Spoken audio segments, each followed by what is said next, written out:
Good morning, everyone. Thanks so much for being here. My name is Henry Dickhoff. I teach piano and organ here at South Suburban College. Welcome to the 24th annual SSC Jazz Fest. So we're glad to be back here today. Joining me, we have Professor Wesley Woodward and guest Professor Artie Black, Artie, is this 3 years for you? 3 in a row. So we're glad to have them. And we would like to thank a few people before we start with the first group, Census to Soul. We would like to thank the sponsors. So Melody Mart and Southside Music Alliance and the group that you're about to hear, Census to Soul. Let's see. I think that's all I'd like to say for now. Please give a warm welcome to Census to Soul.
Check, check. Can you hear me? I imagine you can. Hi, I'm Artie Black. Good morning, everyone. Good to be with you all. Way to go, you guys.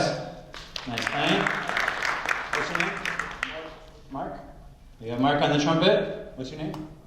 Josh on the drums. Victoria on the piano. Mark, Josh, Victoria. Victoria, Josh, Mark. I'm going to remember that, I promise. All right, you all played really well together. How long have you been a band? A month and a half? Have you? All right. Have you performed together before today? How many times? No, this is it. First performance ever? Way to go. Give them a round of applause. It's a big deal. Can we bring the gain of my mic down just a bit? I feel like I'm screaming on stage here. Thank you. Okay, so where does this song come from? Tell me about Autumn Leaves. Uh-huh.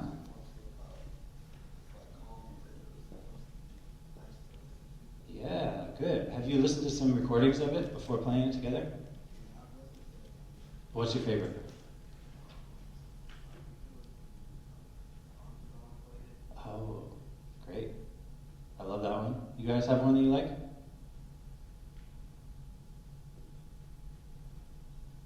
Okay, check out recordings of Autumn Leaves. It's an amazing song, one of the most popular jazz standards ever. And it's an important part of the repertoire if you're going to be playing jazz. That means just like the songs that people like to play. And there are so many good versions of it. My favorite, I think, is by this guy named Cannonball Adderley, saxophonist. Any Cannonball Adderley fans out there? Maybe one. Amazing alto saxophonist. His real name was Julian, but he was known as Cannonball. He has an incredible sound, and he played it with Miles Davis, an amazing trumpeter. Cannonball Adderley and Miles Davis, Autumn Leaves. Okay, but let's talk about the way you all are playing this tune.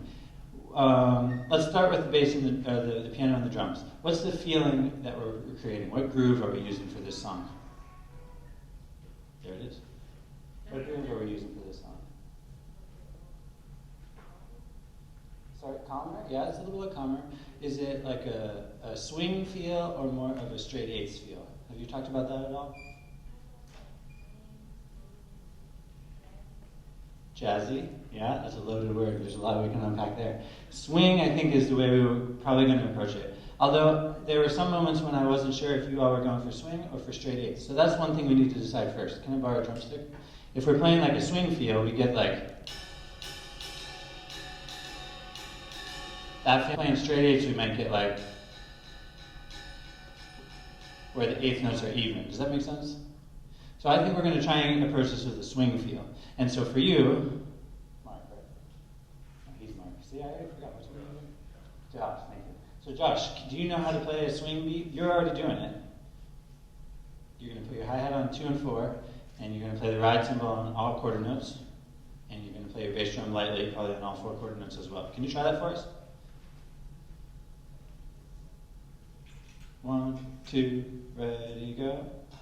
2, 3, 4. 1, 2, 3, 4. 3, 4. 1, 2, 3, 4. 1, 2, 3, 4. 1, 2, 3, 4. 1, 2, 3, 4. 1, 2, 3, 4. 1, 2. That's something to work on for you. And it's really important that your hi-hats be like super precise. Oh man, beautiful. Do that one more time. Woo! That's the swing feel. That's what's going to create it, that crisp, clean hi-hat on 2 and 4. For now, I don't even want you to worry about the bass drum yet. What I want you to try is quarter notes on the ride cymbal. And actually, I'll play the quarter notes. You do the ride or the hi-hats. Are you ready? You're going to do that on 2 and 4. 1, 2, here we go. Yeah.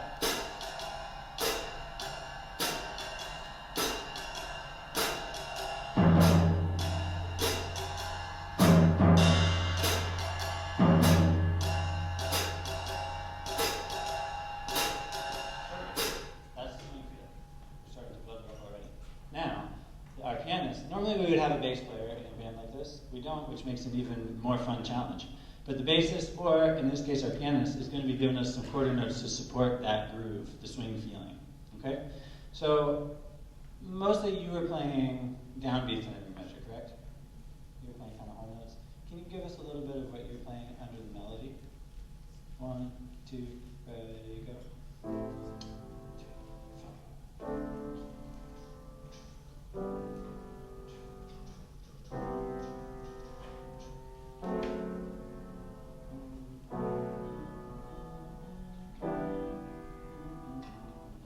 Great.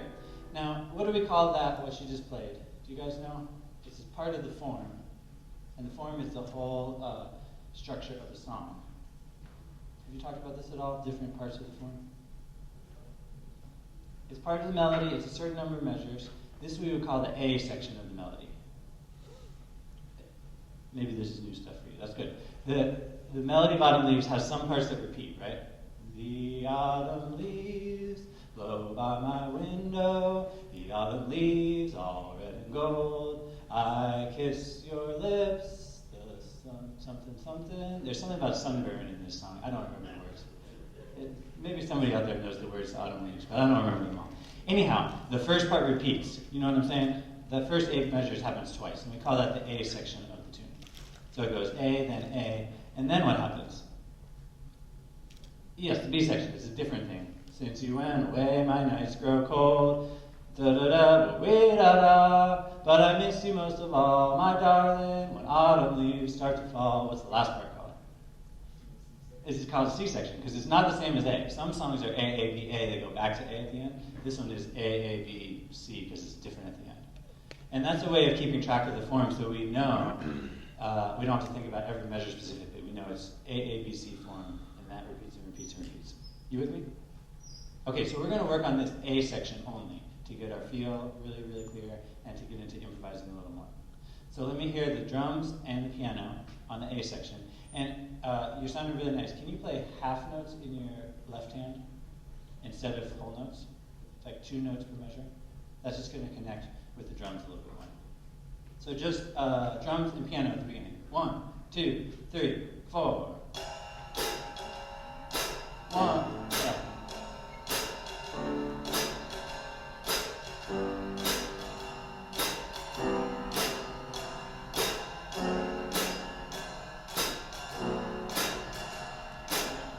Keep going. One more time. Keep going. And then you do half notes of that thing. Keep going.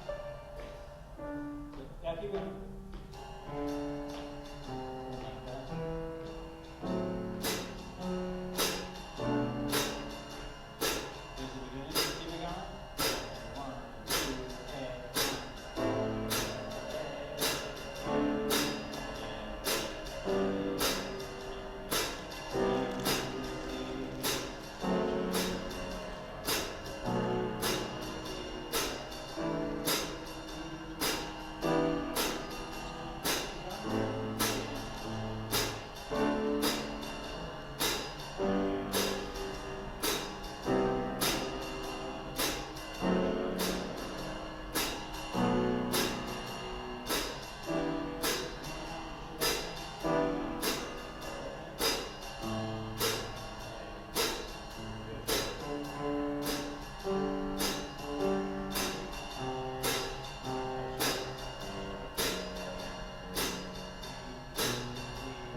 Okay, good. Let's pause there. Already the feel is starting to get stronger.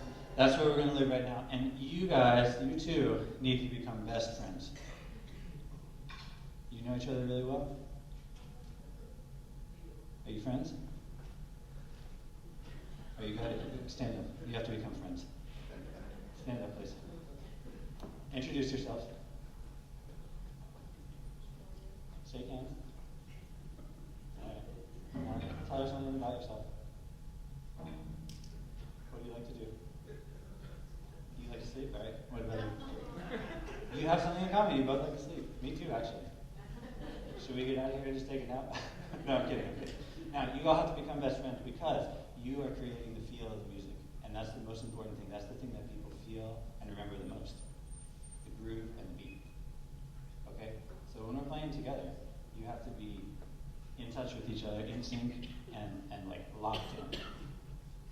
So that means you're going to have to look at each other sometimes. That's the first step. And you can see each other right now. That's good. We're at a good vantage point. So you have to look up and check in and make sure that quarter note pulse is locked in. You understand what I mean by that? So you can do it. We're friends now. We both like to sleep, and we like to play music, right? All right, there we go. And draw. You like to draw? You like to appreciate things that people have drawn. You're an art connoisseur. There we go. All right, good. You can sit down and we'll play again. This is good. So your main goal is to keep that hi-hat pulse locked in with her piano pulse, all right? That's our main thing.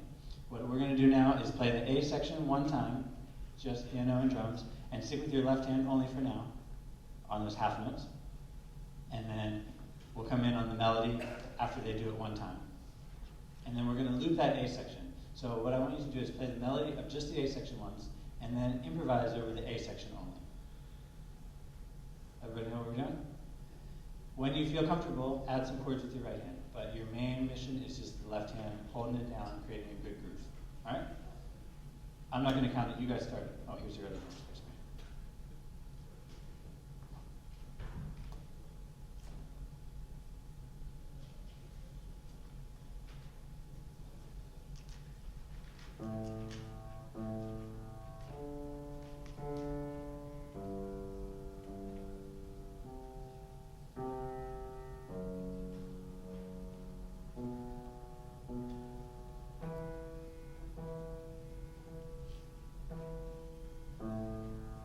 Okay, let's pause for a second. How are we going to start this together? Somebody can count it off? Yeah? Who's going to do it? Who's going to count it off? All right, great. Thank you. This time, let's have them play it once. And then maybe when you do the tune for real, you'll start everything together. But just for practice, count them in, and then they'll do it once.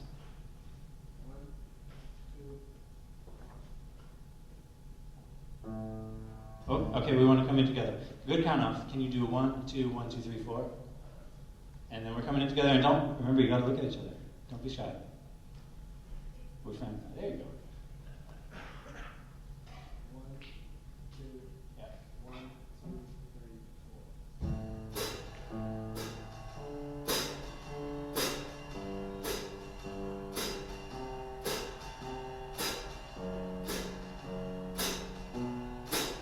Now here comes the melody. Good.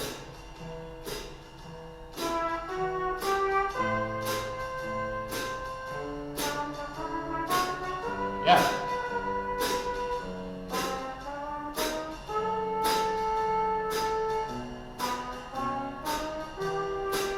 Stay on the A section. Now you can improvise a little.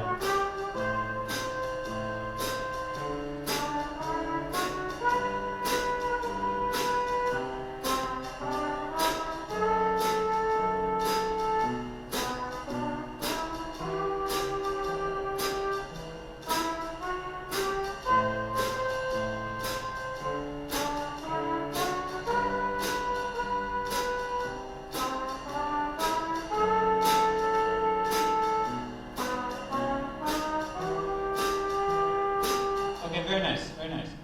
How's it feeling? Any different? How so? More different? You feeling a connection to the whole ensemble a little more? That's the idea, yes. What's feeling different over here? Anything? More jazzy? Good, that's the idea. All right, I love it. Can you feel a difference in the support you're getting from the band? It feels a little more comfortable? More energy? Good. So, all right, let's think about improvising now. What's your approach when you are moving? Actually, sorry. When you're playing the melody, one thing we can think about is moving away from just what's written on the page. When you listen to Louis Armstrong do it, how does he phrase the melody? Is it just like what is written here? He added things, he changes it all around. Is he singing or playing trumpet or both on that one? Both. And his phrasing is so incredible.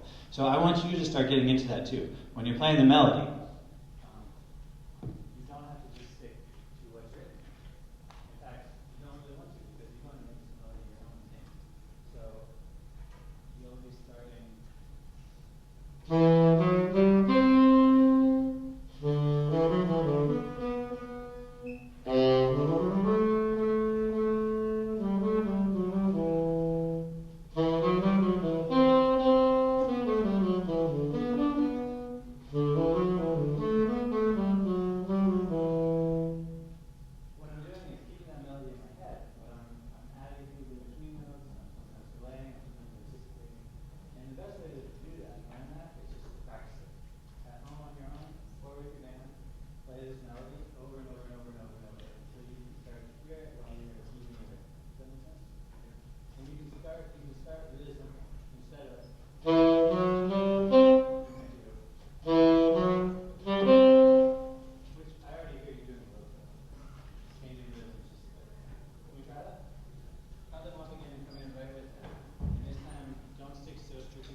Nice, very good, excellent. That's the idea.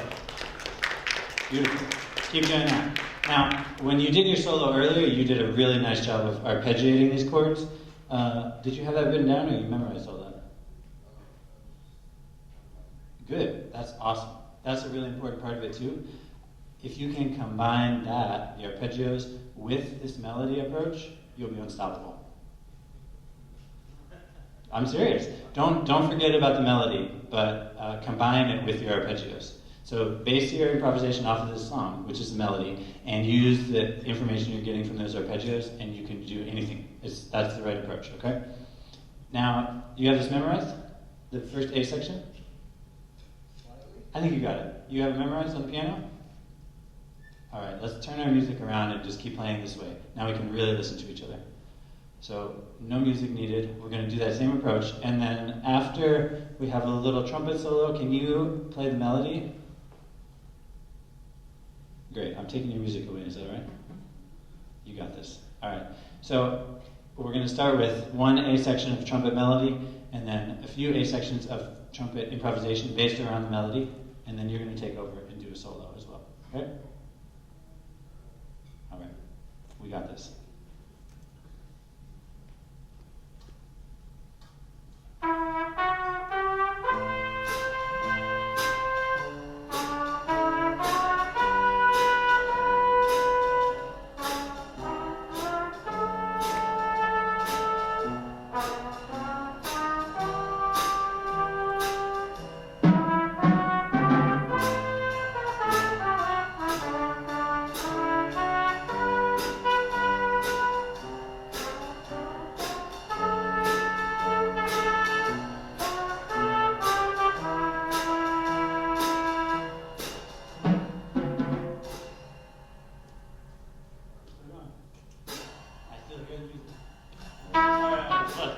Let's go A section again and now piano solo, okay?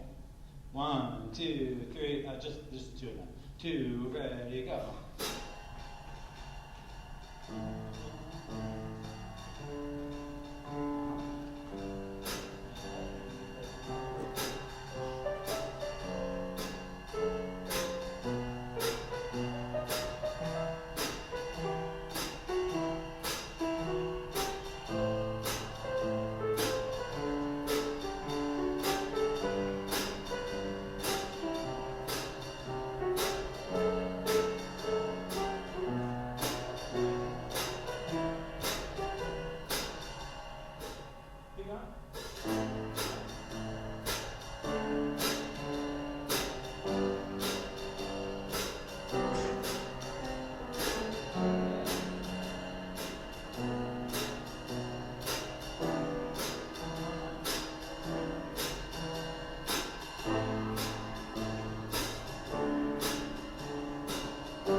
Very nice, very nice. That's the idea. When you play this, you know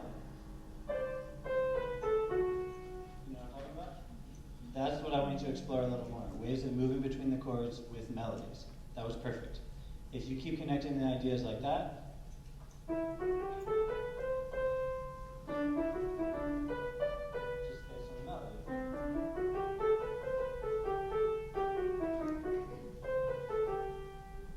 I'm just doing what you did. Make sense? And all you need to do is practice it a lot. Just keep exploring this stuff on your own with the band, and you'll hear ways of connecting these chords that will make it more exciting, more interesting, more fun. But don't lose track of this connection, this groove that we're feeling. We've got some other guys who can offer some insights here. I don't want to talk the whole time. Great. Awesome, everybody. You all sound great. Really well done. Okay. Couple things. Wonderful. I'm listening. Pleasure. Sounds great. Okay. You have a really great tone. I heard you guys warming up, and you have a really, really great tone. You can fill the space. What I want you to be aware of is, and we tend to do this as musicians, especially when we're first starting out, is we tend to like to live within the stand, right? So there are a couple spots where, I really want to hear your sound, but you're kind of buried in the stand, okay? So be careful about that in specific instances. Secondarily, as we're going through this, as you're thinking about your concept of soloing, as Mr. Black had said already, play around with the melody a lot more, play around with the rhythm, right? Don't feel like you always have to land right on a big downbeat. You can put stuff on the end, on the upbeats, right?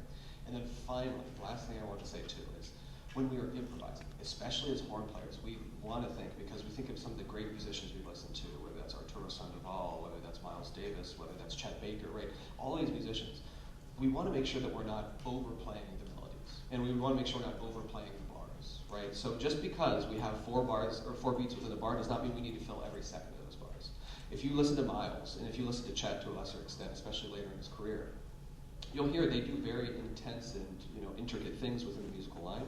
But there's also a lot of space, right? So when you're playing, especially when you're arpeggiating, don't feel like every single second has to be filled with time, okay? Filled with notes, right? We can kind of be a little more selective in that. So can we try a little bit of this? Can we just start that A section to just the head, right? And just jumping into it, and what I want you to do, we're going to run it through twice. So get to the repeat. I want you just to play the melody, and then on the second time through, I want you to go back to that arpeggiation that you were doing, and let's play around with just a little bit of rhythm to it, okay? So don't feel like you have to fill every single second. Boodum buddy, ba-doo ba-dum. Doesn't have to be super full, okay? Yeah, so let's play the melody so you can get the melody in your head first, and then the second time through, arpeggiate it and play around with the rhythm that way. Ready? A 1, 2, all. A 1, 2, ready, and 1.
think we have to pause at this moment. Unfortunately, we have some performers who have to get on to other things today.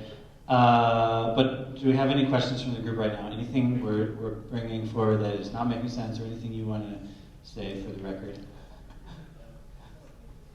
Oh, and Sorry, it's outlined, right, so 3, 5, 7, which is what we just outlined.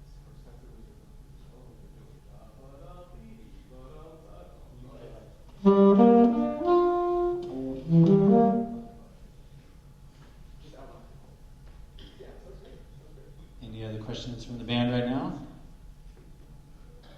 Let's give them another round of applause, ladies and gentlemen.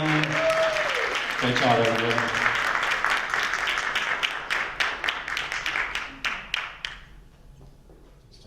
How about one more hand for Census to Soul, everybody?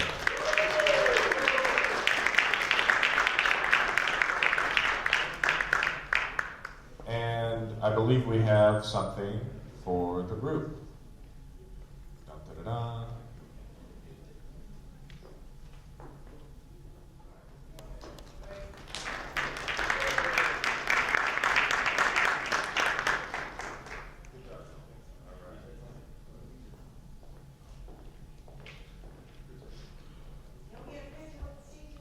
Okay, we're going to take a moment to allow the next band to take the stage, and it'll be a few minutes. Thanks.